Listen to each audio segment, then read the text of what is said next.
Hello, good morning बच्चों। कैसे हो आप सब? आई होप अच्छे होंगे और अपनी जो स्टडी है वो कंटिन्यू कर रहे होंगे। ठीक है, अभी तक क्लियर हो चुका होगा कि किसको कौन सी स्ट्रीम लेनी है।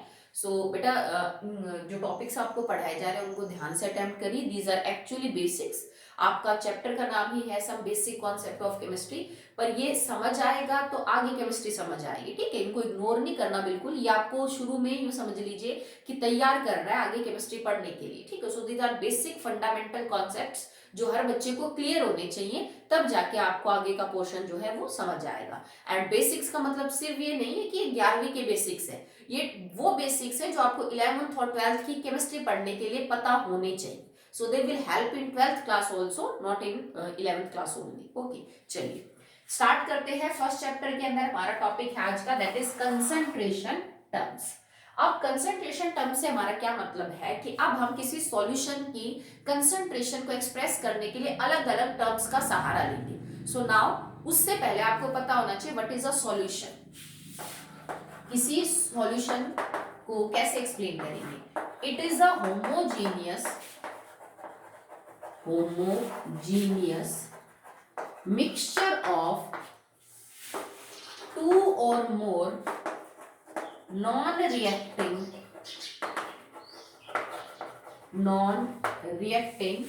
substances। ठीक है, कि आप सॉल्यूशन किसको बोलोगे? आपने 9th में पढ़ा होगा ना कि सॉल्यूशन एक्चुअली 3 टाइप के होते हैं, then it is true solution, colloidal and suspension. ठीक है, अब उस चीज को मैं आपको क्लियर कर देती हूँ। कोलाइडल और जो सस्पेंशन होते हैं that are heterogeneous in nature. आप इस चीज को एक बार रिकॉल करिए कि छोटी क्लासेस में हमने आपको ये पढ़ा है कि सॉल्यूशन 3 टाइप के होते हैं। One is true solution, one is colloidal and one is suspension.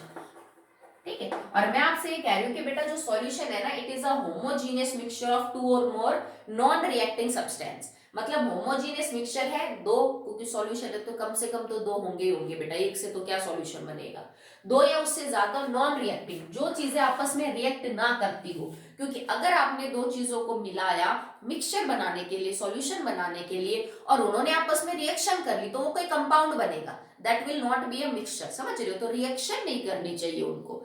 तो अब आप कहोगे मैडम जो ट्रू सॉल्यूशंस थे that are homogeneous, these are heterogeneous and these are also heterogeneous. तो डेफिनेशन में मैंने ये जो होमोजीनियस लिखा है ये इन दोनों के लिए नहीं है। अब 11th क्लास में जब कभी भी सॉल्यूशन के बारे में बात की जाएगी, वी मेंट ट्रू सॉल्यूशन। ठीक है, तो वैसे सॉल्यूशन की 3 टाइप होती है, पर अगर कभी भी सॉल्यूशन के बारे में बात की जा रही है और कुछ नहीं स्पेसिफिकेशन लिख रखा कि ट्रू है कि कोलाइडल है कि सस्पेंशन है, तो उसको क्या माना जाएगा बेटा? ट्रू सॉल्यूशन माना जाएगा। Make it clear this time. आगे आपको हमेशा यही चीज डील करनी है। 12th के अंदर जब तक कोलाइडल और सस्पेंशन ना बोला जाए, सिर्फ सॉल्यूशन लिख रखा हो, तो उस सॉल्यूशन को हम क्या मानते हैं? ट्रू सॉल्यूशन मानते हैं। ओके, अब ट्रू तो होमोजीनियस होते हैं ना, तो हम वही एक्सप्लेन कर रहे हैं। It is a homogeneous mixture, दो और दो से ज्यादा सब्सटेंसेस का जो आपस में रिएक्ट ना करते हो, उसको हम सॉल्यूशन बोलेंगे। ठीक है, अब now what is the concentration?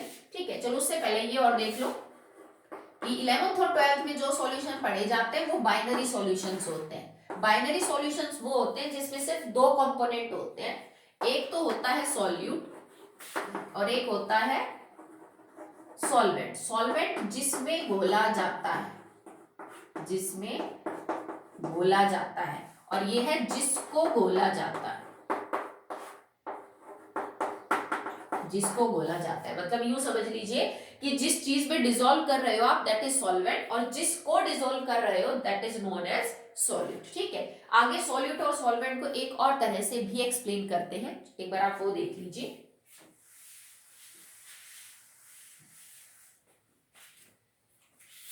If all the states of solute, solvent and solution are same, इस चीज को आप नोट करिएगा बेटा। हम सॉल्यूट और सॉल्वेंट की डेफिनेशन बता रहे हैं आपको, पहले भी पढ़िए उसके अलावा। ठीक है, if all the states of solute solvent and solution are same, मतलब आपने सॉल्यूट है, आपके पास सॉल्वेंट है, दोनों को मिला के तुमने सॉल्यूशन बना दिया, और ये कुछ ऐसा सॉल्यूशन है कि तुम्हारे सॉल्यूट की, सॉल्वेंट की और सॉल्यूशन की तीनों की स्टेट सेम है, चाहे तीनों सॉलिड हो, चाहे तीनों गैस हो, ठीक है, या फिर लिक्विड हो, कुछ भी हो सकता है, ठीक है। तो अगर स्टेट सेम है तो आप सॉल्यूट और सॉल्वेंट को कैसे डिफाइन करोगे? देन सेम, देन सॉल्यूट कौन होगा? That is in the lesser amount, जो कम अमाउंट में होगा उसको मैं सॉल्यूट बोलूंगी, एंड सॉल्वेंट हम किसको मानेंगे? That is in higher amount, जो ज्यादा अमाउंट में होगा। तुमने 9th में यही चीज पढ़ी होगी, यही पढ़ी है ना, कि सॉल्यूट वो होता है जो अमाउंट में कम होता है, सॉल्वेंट वो होता है जो अमाउंट में ज्यादा। पर ये चीज कब एप्लीकेबल होती है? If solute, solvent and solution are in the same phase. समझ रहे हो बात? जैसे मान लो कि मैंने क्या किया, 10 ml इथेनॉल प्लस में 100 ml वाटर को मिक्स किया। भाई 10 ml आपने अल्कोहल ले ली, इथेनॉल प्लस में 100 ml water, this is in the liquid state, you all no this is in the liquid state, और जो तुम्हारा सॉल्यूशन बनेगा वो भी लिक्विड स्टेट में ही होगा। तो यहाँ तुमसे कोई पूछे बेटा सॉल्यूट कौन है और सॉल्वेंट, तो आप कहोगे जो कम अमाउंट में है दैट इज सॉल्यूट, जो ज्यादा अमाउंट में है दैट इज सॉल्वेंट। अगर मैं ये उल्टा कर दूं, मैं 100 ml तो ले लूं इथेनॉल, और अब आप यहाँ पे ले लो that is 10 ml water. Now what is solute and what is solvent? Now water is solute, क्योंकि वाटर क्या है? कम अमाउंट में है। इथेनॉल ज्यादा अमाउंट में, तो नाउ इट बिकम्स सॉल्वेंट। समझ रहे हो आप? जरूरी नहीं है, फिक्स थोड़ी ना होता है कि पानी हमेशा सॉल्वेंट होगा, that will depend upon the amount. तो अमाउंट कब डिसाइडिंग फैक्टर होता है? जब सॉल्यूट, सॉल्वेंट और सॉल्यूशन ये तीनों सेम स्टेट ऑफ मैटर में एग्जिस्ट करते हो, इनकी फिजिकल स्टेट सेम हो, तो आप कहोगे जो कम है वो सॉल्यूट और जो ज्यादा है वो सॉल्वेंट, ठीक है। अगर ये कंडीशन ना हो तो भाई सॉल्यूट, सॉल्वेंट और सॉल्यूशन की स्टेट मैच ना कर रही हो, देन व्हाट? ठीक है, तो अब इसको चेक करिए। नाउ आप इसको लिखिए, if all the state of solution are not same, are not same, तो क्या? अब सॉल्यूशन, सॉल्वेंट, सॉल्यूट की स्टेट मैच नहीं करी, तो आप इस चीज को नोट करिए, इस solvent is going to give the state to the solution.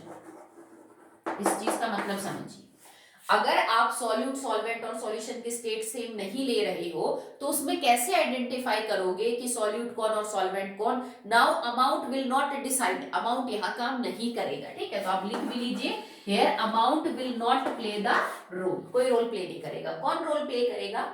इस कंडीशन में a solvent is going to give the state to the solution, वो आपका सॉल्वेंट होगा जो फाइनली सॉल्यूशन को उसकी स्टेट देगा। मतलब सॉल्वेंट और सॉल्यूशन की स्टेट मैच करेगी, स्टेट विल मैच,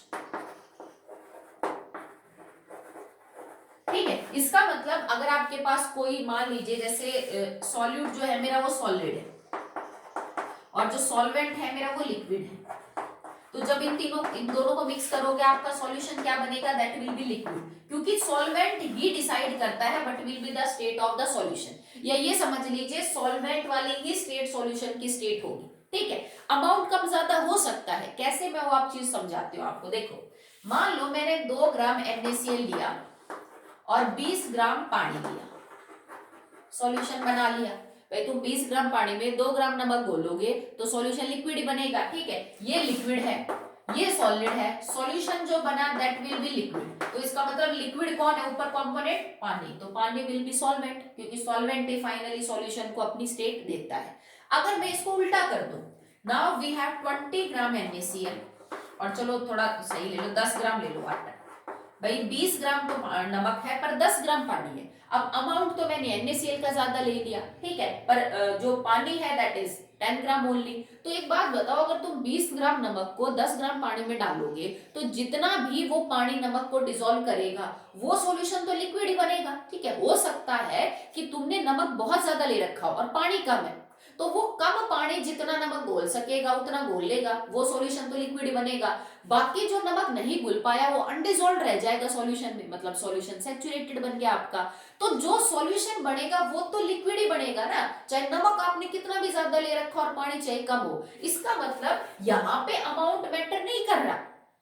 अगर आपने नमक कम लिया तो भी और अगर आपने नमक ज्यादा लिया तो भी पानी ही एज ए सॉल्वेंट है। क्यों? क्योंकि पानी ही फाइनली सॉल्यूशन की जो स्टेट है वो डिसाइड कर रहा है। दोनों सूरतों में तुम्हारा सॉल्यूशन लिक्विड ही बनेगा, चाहे तुम नमक ज्यादा ले लो या पानी ज्यादा ले लो। So it means in both the condition solvent is water in spite of having कि उसका जो वेट है वो क्या है बेटा, कम है। तो समझ में आई बात? कब तो अमाउंट वाला कॉन्सेप्ट यूज करना है, कब अमाउंट वाला नहीं करना। अमाउंट सिर्फ तब काम करता है जब सबकी स्टेट बराबर हो, क्योंकि फिर तो आप बता ही नहीं सकते कि कौन सॉल्यूट है कौन सॉल्वेंट है। भाई जैसे इथेनॉल भी लिक्विड था, पानी भी लिक्विड था और सॉल्यूशन भी लिक्विड है, ठीक है, तो अमाउंट काम करेगा। If state is not matching तो सॉल्वेंट उस कंपोनेंट को बोला जाएगा जो फाइनली सॉल्यूशन की स्टेट को मैच करता है। आई होप आपको क्लियर है। और हम +2 के अंदर सिर्फ बाइनरी सॉल्यूशंस को डील करेंगे। इट सिंपली मींस योर +1 में जिनमें एक सॉल्वेंट और एक क्या हो, सॉल्यूट।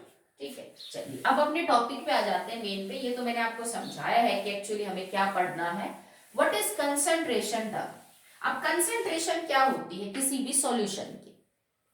मैं मान लीजिए एक बच्चे को बोलूं बेटा make a solution of NaCl in water of volume 100 ml। ठीक है, आपको एक सॉल्यूशन बनाना है। दो बच्चों को बोला हमने कि बेटा NaCl का वाटर में सॉल्यूशन बनाओ जिसकी वॉल्यूम 100 ml हो। तो एक बच्चे ने क्या किया कि 100 ml वाटर के अंदर उसने 2 ग्राम NaCl डाल दिया।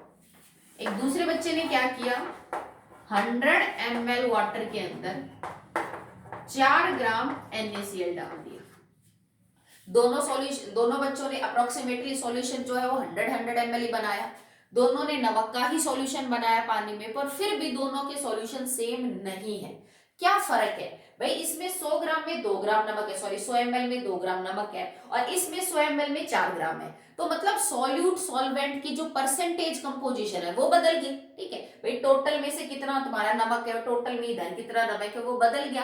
तो जो चीज यहाँ डिफर कर रही है ना, दैट इज कंसंट्रेशन। ठीक है, तो कंसंट्रेशन क्या है कि किसी भी सॉल्यूशन के अंदर कितना सॉल्यूट है, कितना सॉल्वेंट है, टोटल कितना सॉल्यूशन है। भाई पूरे सॉल्यूशन में से कितना amount by percentage, by mass और बाय वॉल्यूम सॉल्यूट है, कितना सॉल्वेंट है, ये पता करना किसी सॉल्यूशन की क्या होती है बेटा, कंसंट्रेशन होती है। जैसे मान लो तुमने घर में कोई मिठाई बनाई, ठीक है, और उस मिठाई के इंग्रेडिएंट नहीं बताते हम कि इसमें इतनी मैदा है, इसमें मान लीजिए इतनी चीनी है, इतना खोया है, इतना हमने चीनी डाली, इतने हमने ड्राई फ्रूट्स डाले। ठीक है, तो ये एक तरह से उसकी कंपोजिशन नहीं होगी। तो किसी भी सॉल्यूशन की कंपोजिशन को बताना कि उसमें कितना सॉल्यूट है, कितना सॉल्यूशन है, कितना सॉल्वेंट है, ये सब हम कंसंट्रेशन में एक्सप्रेस करते हैं किसी भी सॉल्यूशन की। ठीक है, अब जैसे मान लो बहुत सारी प्रॉपर्टीज है जिनको एक्सप्लेन करने के लिए यू हैव डिफरेंट यूनिट्स। अगर मुझे किसी चीज का वजन बताना, तो तुमने क्या पढ़ा लोअर क्लासेस में, इट कैन बी आप कह सकते हो KG, it can B gram, it can B milligram. आपने यही पढ़ा होगा छोटी क्लासेस में, ग्राम है, किलोग्राम है, मिलीग्राम है। बट आज आपको पता है कि आप और भी ज्यादा बड़ी बड़ी यूनिट्स यूज कर सकते हो। इसके अलावा आपके पास टन है, मीट्रिक टन है, क्विंटल है, यूज कर सकते हो। तुमने लंबाई के लिए, लेंथ के लिए जो यूनिट्स पढ़ी है that is centimetre, millimetre, kilometre, ये पढ़ी है। आज आपको पता है you have nanometre, you have angstrom, you have picometre, बहुत सारी और भी आपके पास। ठीक है, तो इसी तरह कंसंट्रेशन किसी सॉल्यूशन के एक्सप्रेस करने के लिए कोई एक तरीका नहीं होता। आप अलग अलग तरीके से उसी एक सॉल्यूशन की कंसंट्रेशन को समझा सकते हो। The same solution can be explained in different ways having different concentration terms। समझ रहे हो, जैसे एक ही डाटा को एक बच्चा सेंटीमीटर में बताए, एक बच्चा किलोमीटर में बताए, एक बच्चा उसको एंगस्ट्रॉन में बताए, एक बच्चा पिकोमीटर में बताए, तो सेम चीज को अलग अलग यूनिट्स में एक्सप्रेस किया जा सकता है। तो यही हम पढ़ेंगे कि किसी सॉल्यूशन की कंसंट्रेशन को समझाने के लिए हमारे पास एक्चुअली में कितनी टर्म्स अवेलेबल है। ठीक है, उनके फॉर्मूला क्या है, बिकॉज वो सब इंपॉर्टेंट है। ये सारी आपको न्यूमेरिकल्स में आगे 11वीं और 12वीं में क्या करनी है, यूज करनी है। तो अब जो हम टॉपिक पढ़ेंगे उसमें सिर्फ डेफिनेशन एंड फॉर्मूला है, and that are most most most important. ये आप याद करना। तो जब नेक्स्ट वीडियो में हम आपको न्यूमेरिकल्स करवाएंगे तो आपको सॉल्व हो जाएंगे। अगर बच्चा न्यूमेरिकल्स करेगा और फॉर्मूले याद नहीं है तो उसके न्यूमेरिकल्स भी अटेम्प्ट नहीं होंगे, ठीक है। The first concentration term is mass percent. ये आपके लिए नई नहीं है, आपने इसको पढ़ रखा है 9th क्लास में।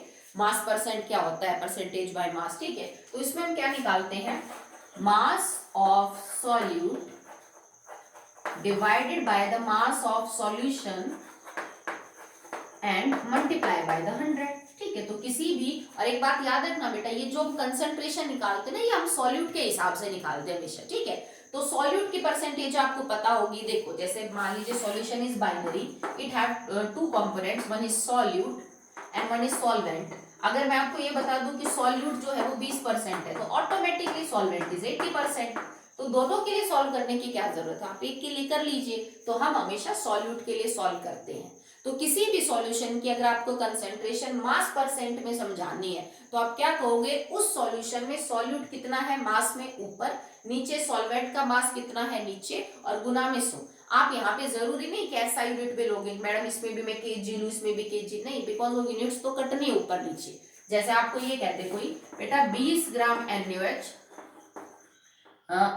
100 ग्राम सॉल्यूशन में है, कि 20 ग्राम जो नमक है, सॉरी NaOH है, वो अपने 100 ग्राम सॉल्यूशन में डाला हुआ है। बताइए NaOH की परसेंटेज बाय मास क्या है, तो तुम NaOH का वजन कितना 20 ग्राम बटे में सॉल्यूशन का वजन कितना 100 ग्राम और गुणा में कर दो 100।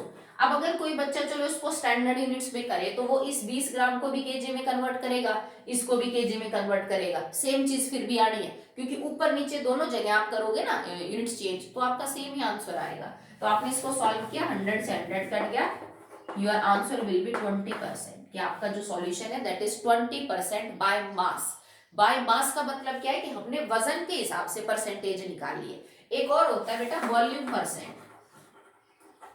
अब वॉल्यूम परसेंट का मतलब क्या होता है कि वॉल्यूम दे रखी है आपको, देखो परसेंट का मतलब ही आउट ऑफ 100, ठीक है, कि 100 ग्राम अगर आपके पास जो है वो सॉल्यूशन है तो उसमें से एक्चुअली में कितनी परसेंट है, दैट इज, अगर ये तो चलो आपने निकाल के दिखा दी परसेंट, मैं आपसे यूं कहूं कि मेरे पास जो है ना बेटा वो नमक का एक सॉल्यूशन 5% बाय मास है, तो इसका क्या मतलब माना जाएगा, इसका मतलब ये माना जाएगा कि टोटल सॉल्यूशन का जो वजन है वो 100 ग्राम है। भाई सॉल्यूशन का जो वजन है that is 100 gram and 5 gram NaCl is present in it. इसका मतलब टोटल वजन 100 ग्राम है अगर सॉल्यूशन का, तो उसमें 5 ग्राम नमक है और 95 ग्राम जो बचा हुआ है वो पानी है।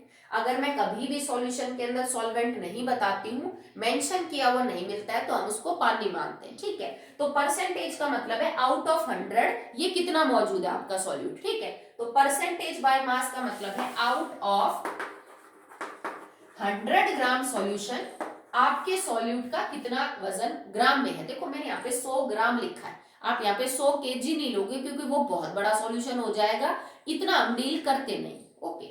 वॉल्यूम परसेंट का मतलब है out of 100 ml of solution. अगर मैं आपसे ये कह दूं I have 20% by volume ethanol solution, तो आप इसका क्या मतलब समझेंगे, भाई मेरे पास 100 ml सॉल्यूशन है, उस 100 ml सॉल्यूशन में 20 ml इथेनॉल है, ठीक है। वॉल्यूम परसेंटेज का मतलब है कि सॉल्यूट और सॉल्वेंट दोनों वॉल्यूम्स के अंदर डील कर रहे हैं, एमएल्स में डील कर रहे हैं, और यहाँ पे भी स्पेसिफिक किया मैंने 100 ml, ठीक है। आउट ऑफ 100 ml कितना सॉल्यूट है वॉल्यूम में, एमएल में, आउट ऑफ 100 ग्राम कितना वजन है आपके सॉल्यूट का, कर लोगे। तो अगर वॉल्यूम स्ट्रेंथ निकाल लियो तो volume of solute divide by volume of solution multiply by 100।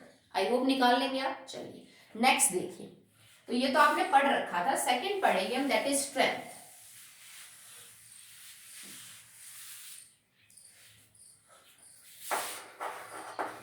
Strength किसी सॉल्यूशन की हो सकती है, किसी एसिडिक बेसिक सॉल्यूशन की भी हो सकती है, कि कौन ज्यादा किसकी स्ट्रेंथ ज्यादा है किसकी जो है वो कम है। तो स्ट्रेंथ कैसे निकालते हैं, that will be mass of solute in gram बटे में volume of solution in litre, ये बहुत जरूरी है बेटा, ये जो चीज हम लिख रहे हैं कि कौन सी चीज आपको किस यूनिट में लेनी है, ठीक है। स्ट्रेंथ कैसे निकाली जाती है, it is the amount of solute, ठीक है, इन ग्राम डिजॉल्व्ड इन पर लीटर ऑफ सॉल्यूशन, मतलब 1 लीटर सॉल्यूशन के अंदर कितना सॉल्यूट पर ग्राम डिजोल्व किया जा रहा है, वो क्या होती है बेटा, स्ट्रेंथ होती है। कि मास ऑफ सॉल्यूट इन ग्राम ऊपर ले लो और कितनी लीटर सॉल्यूशन है, ये हमेशा लीटर में होगा और ये हमेशा ग्राम में। तुम इसको अपनी मर्जी से केजी में कन्वर्ट नहीं कर सकते और लीटर की जगह मिलीलीटर नहीं ले सकते। अगर न्यूमेरिकल में ये चीज ग्राम की बजाय केजी में है तो कन्वर्ट इनटू ग्राम, अगर ये चीज मिलीलीटर या किसी और यूनिट में दे रखी है तो उसको लीटर में कन्वर्ट करके देन आपका फॉर्मूला निकलेगा। ओके, तो स्ट्रेंथ की यूनिट्स क्या हो जाएंगी, देखो स्ट्रेंथ की यूनिट क्या हो जाएगी, ग्राम पर लीटर, दैट विल बी ग्राम पर लीटर। ओके, चलिए नेक्स्ट देखते हैं। Third is molarity. किसी सॉल्यूशन की मोलैरिटी क्या है, ये आपने ऑलरेडी 10th में पढ़ा हुआ है जब हम पीएच के न्यूमेरिकल्स कर रहे थे। So it is number of moles of solute बटे में volume of solution in litre, ठीक है। अब नंबर ऑफ मोल्स आपको यूजुअली सीधे नहीं मिलते न्यूमेरिकल में, तो नंबर ऑफ मोल्स निकालने का फॉर्मूला क्या होता है बेटा, मास गिवन बटे में मॉलिक्यूलर मास। आप सॉल्व कर लोगे। सॉल्यूशन की वॉल्यूम यहाँ पे भी किसमें होनी चाहिए, लीटर में, ठीक है। इसको हम रिप्रेजेंट करते हैं बाय कैपिटल एम। अगर आपको किसी भी डाटा के पीछे कैपिटल एम लिखा मिल जाए, इसका मतलब क्या हो जाएगा कि आप मोलैरिटी की बात कर रहे हैं। जैसे किलोग्राम के लिए हम केजी लिख देते हैं, मीटर के लिए हम छोटा एम लिख देते हैं, इसी तरह मोलैरिटी के लिए कैपिटल एम लिखा जाता है किसी भी डाटा के बाद में, ठीक है। यूनिट्स क्या हो जाएंगी भाई, मोल्स की यूनिट क्या हो जाएंगी, दैट विल बी मोल और लीटर इनवर्स। तो हम इसको बोलेंगे इट इज मोल पर लीटर या मोल लीटर इनवर्स, या फिर आप इसको कैपिटल एम से डिनोट कर सकते हो। जैसे मैंने लिख दिया किसी सॉल्यूशन की मोलैरिटी 1.5 एम है, तो 1.5 एम का मतलब 1.5 molar, it means it is molarity that is given. ये सॉल्यूशन की क्या दे रखी है, मोलैरिटी दे रखी है। एक और बात, क्योंकि आपको पता है कि 1 litre is equal to 1 decimetre cube, तो it can be like this, gram per DM,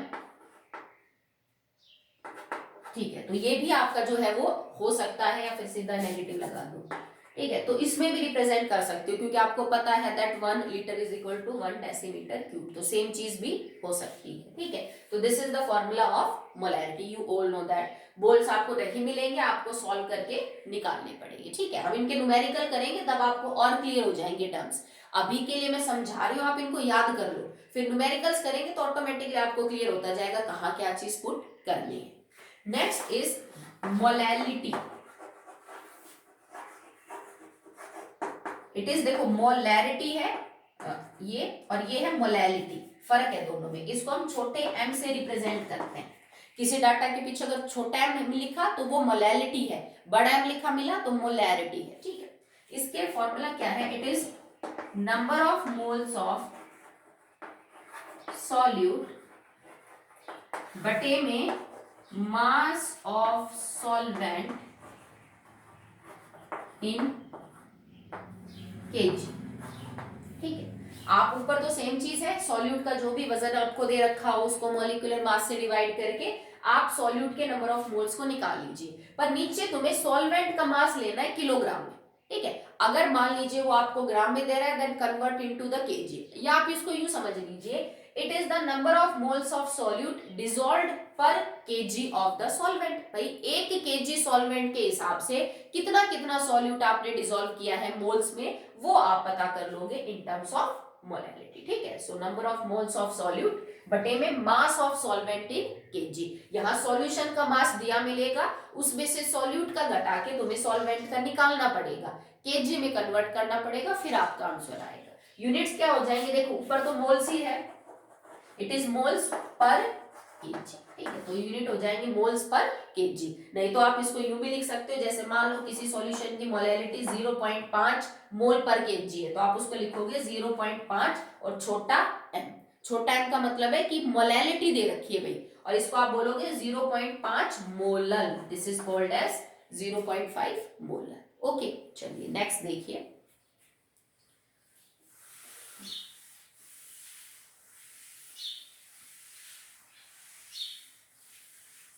next is normality.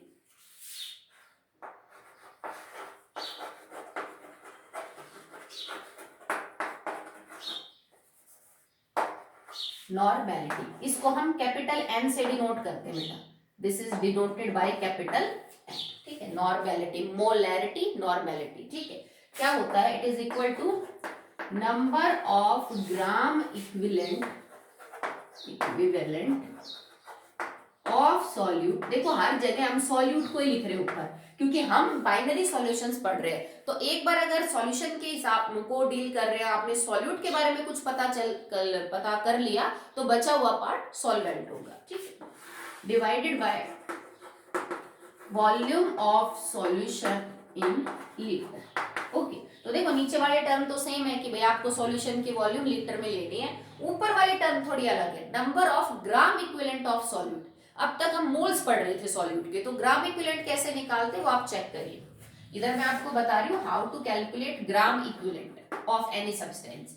It is equal to mass given बटे में equivalent weight of that substance. अब जैसे नंबर ऑफ मोल्स के लिए आपको mass given मिलता है, यहाँ पे भी मास गिवन मिलेगा कि 2 ग्राम NaOH है, 50 ग्राम NaCl है, जो भी वजन दे रखा हो, ठीक है। उसको डिवाइड कर दो किसी भी सब्सटेंस का ग्राम इक्विवेलेंट निकालने के लिए, जो वजन उसका दिया हुआ है उसको डिवाइड कर दो इक्विवेलेंट वेट से। और बेटा देखो दोनों की यूनिट्स तो मैच करनी पड़ेगी, ये भी वजन है ये भी वजन है, तो दोनों हम हमेशा ग्राम में लेते हैं। ऐसा ना हो 1 ग्राम में 1 kg में, वो नहीं करोगे आप, यूनिट्स को मैच करोगे। अब इक्विवेलेंट वेट निकालना आपको आना चाहिए, क्योंकि ये आपको कोई नहीं देता। एटॉमिक मास, मॉलिक्यूलर मास आपको याद है, इक्विवेलेंट वेट या तो आप याद कर लीजिए, बहुत ही अच्छी बात है, नहीं तो सॉल्व करना आना चाहिए कि इक्विवेलेंट वेट किसी का कैसे निकालते हैं। ये मैंने आपको अलग से वीडियो में बताया था, किसी कंपाउंड में, किसी एलिमेंट का, किसी कैटायन का, एनायन का, ऑक्सीडाइजिंग एजेंट का, रिड्यूसिंग एजेंट का, एसिड और बेस का, कैसे कैसे इक्विवेलेंट वेट निकालते हैं। क्योंकि न्यूमेरिकल्स में जो हम डील करेंगे that are only acids and base usually, तो मैं अभी वो समझा देती हूँ आपको कि एसिड और बेस का इक्विवेलेंट वेट हम कैसे निकालते हैं, ठीक है। तो इक्विवेलेंट वेट अगर आपको किसी एसिड का निकालना है, then it is equal to molecular mass of acid divided by basic. अगर आपको इक्विवेलेंट वेट निकालना है किसी बेस का, then it is equal to molecular mass divided by acidity. ये मैं समझा चुकी हूँ, बेसिसिटी एसिडिटी क्या होती है 10th में आप सब जानते हो। मॉलिक्यूलर मास से उसको डिवाइड कर दीजिए, तो ये आपका इक्विवेलेंट वेट निकल आएगा। मास गिवन आपको दे रखा है, आप इसको सॉल्व करके ग्राम इक्विवेलेंट निकाल लोगे, और ग्राम इक्विवेलेंट के बाद वॉल्यूम ऑफ सॉल्यूशन क्या करोगे, लीटर। तो इसकी यूनिट्स क्या हो जाएंगे, it is equal to gram equivalent and litre inverse, या इसकी यूनिट्स। या फिर आप इसको लिख सकते हो, जैसे मान लो मेरी नॉर्मेलिटी आई 1.2, तो मैं लिख सकती हूँ 1.2 कैपिटल N, इसका मतलब 1.2 नॉर्मल, ठीक है। तो आप चाहो तो कैपिटल N से भी रिप्रेजेंट कर सकते हो, नहीं तो पीछे ये लिखा मिल जाएगा ग्राम इक्विवेलेंट पर लीटर। ओके चलिए नेक्स्ट देखिए, इसको थोड़ा ध्यान से करना बेटा, अगर आपने इक्विवेलेंट वेट गलत कर दिया ना तो फिर सब कुछ गलत हो जाएगा, ठीक है। तो इस चीज को थोड़ा सा ध्यान से करना। कल जो भी टॉपिक पढ़ाया जाएगा उसकी फॉर्मूले उसकी बहुत इंपॉर्टेंस है। जिस बच्चे को ये फॉर्मूले याद होगी ना उसको कल का टॉपिक समझ में आ जाएगा, अदरवाइज आपको समझ नहीं आएगा। Next is mole fraction. तो मोल फ्रैक्शन मतलब कितना हिस्सा है मोल्स का, किसके मोल्स का, सॉल्यूट और सॉल्वेंट। आपके पास दो चीजें हैं, one is solute one is solvent, तो दोनों का मोल फ्रैक्शन निकलेगा बेटा। आप एक का भी निकाल सकते हो, दूसरे का ऑटोमेटिकली पता चल जाएगा, ठीक है। सॉल्यूट का मोल फ्रैक्शन क्या है, it is usually represented by sine like x, ये x की जैसे किसी टर्म से रिप्रेजेंट किया जाता है। अगर x के नीचे a या फिर x के नीचे 1 लिखा जाता है then it is for solvent.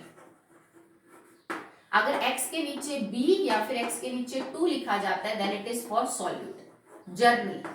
पर कई बार बच्चे को घुमाने के लिए वो स्पेशली बोलेगा क्वेश्चन में कि बेटा x1 जो है ना it is the mole fraction of solute, x2 is the mole fraction of solvent, ताकि बच्चा थोड़ा कंफ्यूज हो या फिर उसको ध्यान है कि नहीं ये बात ये वो सोचे। अगर एग्जामिनर बता रहा है कि x1 और x2 ये है तो वो मान के चलो, अगर वो कोई हिंट नहीं दे रहा उसके तो हमेशा a और 1 सॉल्वेंट के लिए होगा और b और 2 सॉल्यूट के लिए। तो xa का मतलब mole fraction of a solvent, mole fraction of b solute.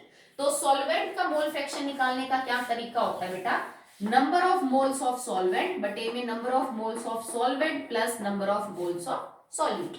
Solute के मोल फ्रैक्शन निकालने का तरीका, number of moles of solute plus number of moles of solute plus में number of moles of solvent. Simple है, number of moles निकालने आते हैं, मास given बटे में मॉलिक्यूलर मास। कि तुम्हारे सॉल्यूशन के अंदर दो चीजें हैं, this is the solution and it contains two part, solute and solvent. तो सॉल्वेंट का कुछ वजन होगा, सॉल्यूट का कुछ वजन होगा, दोनों के वजन को उनके मॉलिक्यूलर मास से डिवाइड करके तुम इनके मोल्स निकाल लोगे। अब अगर तुम्हें मोल फ्रैक्शन पता करना है कि भाई टोटल मोल्स में से सॉल्यूट के मोल कितने हैं, तो सॉल्यूट के मोल ऊपर लिखो, नीचे भाग कर दो सॉल्यूट और सॉल्वेंट दोनों के जोड़ के, ठीक है। अगर आपको ये पता करना है सॉल्वेंट का मोल फ्रैक्शन कितना है, तो सॉल्वेंट के मोल ऊपर रखो और नीचे सॉल्यूट और सॉल्वेंट के मोल को जोड़ दो। For a solution XA plus XB will always be equal to 1। इस बात को ध्यान रखना, किसी भी बाइनरी सॉल्यूशन के अंदर सॉल्यूट और सॉल्वेंट के मोल फ्रैक्शन का जोड़ हमेशा एक होगा। क्यों होगा इसको आप चेक कर लीजिए या आप कर लेना घर पे। N1 प्लस N2 प्लस में N2 N1 प्लस N2, इसको सॉल्व करोगे तो आंसर 1 ही आएगा। तो मतलब ये चीजें हमेशा एक के बराबर होंगी। जैसे मान लो तुमने मोल फ्रैक्शन निकाला एक डाटा यूज करके और तुम्हारा x से आ गया 0.2, तो तुम्हें इसको सॉल्व करने की जरूरत ही नहीं है। क्यों? क्योंकि अगर इन दोनों का सम एक के बराबर और ये 0.2 है तो x भी क्या हो जाएगा, 1 माइनस में 0.2 दैट विल बी 0.8। ठीक है, तो दो में से एक का निकालो, दूसरे का ऑटोमेटिकली 1 में से क्या हो जाएगा, माइनस हो जाएगा। ओके, इस मोल फ्रैक्शन की बेटा कोई यूनिट नहीं होती है, it is a unitless term. क्यों? क्योंकि देखो ऊपर भी मोल है नीचे भी मोल है, मोल से मोल कट जाएगा, तो ये सिर्फ एक नंबर होता है 0.2 0.3 0.4, 1 से कभी बड़ा नहीं हो सकता है, सोच के देखो। क्योंकि 1 क्या होगा भाई, नंबर ऑफ मोल्स मतलब N1 इतने ही है और N1 प्लस में N2 भी इतने ही है, तो ये चीज कभी नहीं होगी। मोल फ्रैक्शन सॉल्यूशन का 1 नहीं हो सकता, मतलब सॉरी सॉल्यूशन का 1 होगा पर किसी एक कंपोनेंट का 1 नहीं हो सकता, दोनों का मिला के क्या होगा 1। मतलब हर इंडिविजुअल सॉल्यूट और सॉल्वेंट का मोल फ्रैक्शन हमेशा एक से क्या होगा बेटा, कम ही होगा। ओके, तो यूनिट इसकी कुछ होती नहीं है। नेक्स्ट देखिए, the last term is ppm, it is parts per मिली।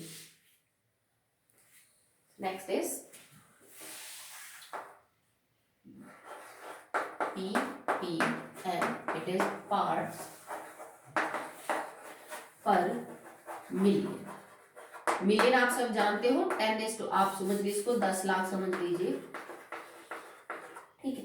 तो अगर आपको लगता है कि सॉल्यूशन के अंदर सॉल्यूट की अमाउंट बहुत ही कम है और अगर मैं इस सॉल्यूशन को molarity, normality, mole fraction in सब में रिप्रेजेंट करने की कोशिश करूं तो मेरा आंसर बड़ा ही कम आएगा। जैसे मान लो किसी सॉल्यूशन की मोलैरिटी आ गई 0.0000128 मोल, तो ये बहुत कम है, ठीक है, बहुत कम डाटा है। तो हम क्या करते हैं, जब किसी सॉल्यूशन में सॉल्यूट की कंसंट्रेशन बहुत ही कम हो जाती है तो उसको पीपीएम में रिप्रेजेंट करते हैं कि भाई 10 लाख में से कितना हिस्सा है। जैसे आप यूं कहो भाई 100 में से, अगर हिस्से की बात करें तो 100 में से उसका अमाउंट बहुत ही कम है, तो मैं उस अमाउंट को थोड़ा बढ़ाने के लिए ये कह देती हूँ भाई 100 में से कम है, तो ये तो लाख में से कितना पड़ेगा, तो लाख में वही चीज थोड़ी सी बढ़ी हुई लगेगी, जबकि रेशियो तो आपका वही होगा, रेशियो नहीं बदलेगा। तो जब सॉल्यूट की कंसंट्रेशन बहुत ही कम हो, ठीक है, अमाउंट काफी कम हो, तो हम उसको नॉर्मेलिटी, मोलैरिटी, मोल फ्रैक्शन में रिप्रेजेंट ना करके एक ऐसे कंसंट्रेशन टर्म्स में रिप्रेजेंट करने की कोशिश करते हैं जो उसको थोड़ी बढ़ा के वैल्यू जो है वो आपको लगे। जैसे कि इसमें कैसे निकालेंगे हम, अगर आपको कोई भी कंसंट्रेशन पीपीएम में रिप्रेजेंट करनी है then it is equal to, जैसे मान लो कोई कंपोनेंट ए है उसको रिप्रेजेंट करना है, mass of component A divided by mass of solution and multiply by 10 की पावर 6।